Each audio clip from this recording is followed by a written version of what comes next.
CHR ഭൂമി വനമായി reserve ചെയ്തിട്ടുള്ള യാതൊരു പ്രഖ്യാപനങ്ങളും നാളിതുവരെ ഉണ്ടായിട്ടില്ലെന്ന് സംസ്ഥാന ജലവിഭവ വകുപ്പ് മന്ത്രി റോഷി അഗസ്റ്റിൻ.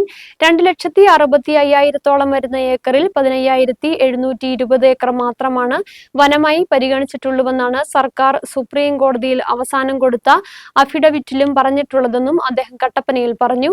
2,65,000 വരുന്ന ഏക്കറിൽ 15,720 ഏക്കർ മാത്രമാണ് ഫോറസ്റ്റായി പരിഗണിച്ചിട്ടുള്ളൂ.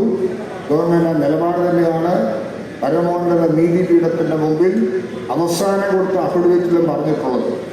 അപ്പോൾ ഇടയ്ക്കിടയ്ക്കൊരു പ്രശ്നമില്ല. ഫോറസ്റ്റ് ഡിപ്പാർട്ട്മെന്റ് കൊടുത്ത അഫിഡവിറ്റ് ഒന്നും തമ്മിൽ വ്യത്യാസമാണ്. ഡിപ്പാർട്ട്മെന്റുകളൊക്കെ കൊടുക്കുന്ന അഫിഡവിറ്റുകൾ തമ്മിൽ എത്രമാത്രം മാറ്റം വന്നാലും സംസ്ഥാന ഗവൺമെന്റിന് വേണ്ടി റെപ്രസെന്റ് ചെയ്യുന്നത് ചീഫ് സെക്രട്ടറി ആണെന്നുള്ളത് കൊണ്ട് തന്നെ ഗവൺമെന്റ് കൊടുത്തിരിക്കുന്ന അഫിഡവിറ്റ് വളരെ ക്ലിയറാണ്. അതിന്മേൽ വാദം തുടരുന്ന സ്ഥിതി നിലനിൽക്കുമ്പോഴും അതിൽ നമുക്ക് വിജയം ഉണ്ടാകുമെന്നുള്ള കാര്യത്തിൽ യാതൊരു സംശയവും വേണ്ട. എന്നാൽ പിന്നെ യാതൊരു പ്രൊസീജിയറിന്റെ പേരിൽ പട്ടയങ്ങളെ പോലും തടസ്സപ്പെടുത്തി.